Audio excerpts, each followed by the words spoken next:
राज्य आणि देशातील मागासवर्गीयांच्या आरक्षणाला धक्का लावणाऱ्या या केंद्र शासनाच्या विरोधात आज दिनांक 21 ऑगस्ट 2024 रोजी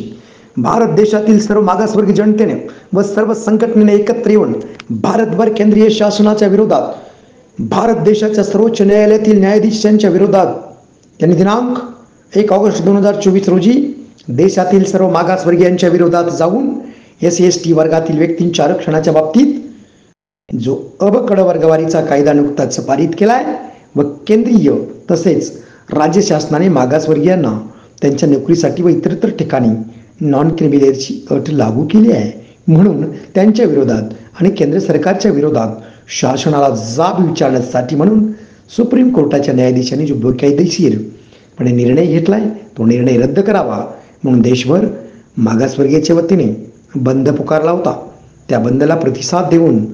आमच्या रिपब्लिकन सेनेचे संस्थापक अध्यक्ष डॉक्टर बाबासाहेब आंबेडकरांचे नातू माननीय सरसेनानी आनंदराज आंबेडकर साहेब, हिंदू मिलचे प्रणेते यांनीही सुद्धा या बंदला उत्स्फूर्त आणि खंबीर पाठिंबा दिला आहे व महाराष्ट्र राज्यातील सर्व जिल्ह्यातून रिपब्लिकन सेनेच्या कार्यकर्त्यांनी बंदला पाठिंबा देऊन बंदमध्ये सहभागी होऊन संबंधित जिल्ह्याच्या जिल्हाधिकाऱ्यांना याबाबतचं निवेदन देऊन पाठिंबा द्यावा असा आदेश दिला आहे. यावेळी रिपब्लिकन सेना सोलापूर शहर जिल्हा शाखेच्या वतीने व युवा आघाडीच्या वतीने जिल्ह्याच्या जिल्हाधिकाऱ्यांना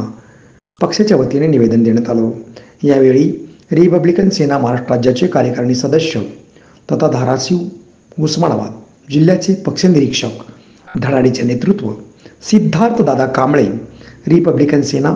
सोलापूर जिल्हा युवा आघाडी अध्यक्ष मनोज सोनकांबळे,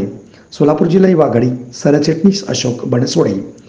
रिपब्लिकन सेना सोलापूर शहर सरचिटणीस सुबोध सोनकांबळे, सुमित सोनकांबळे, सतीश सोनकांबळे, सुरेश सोनार, रेवणसिद्ध कोंडवान,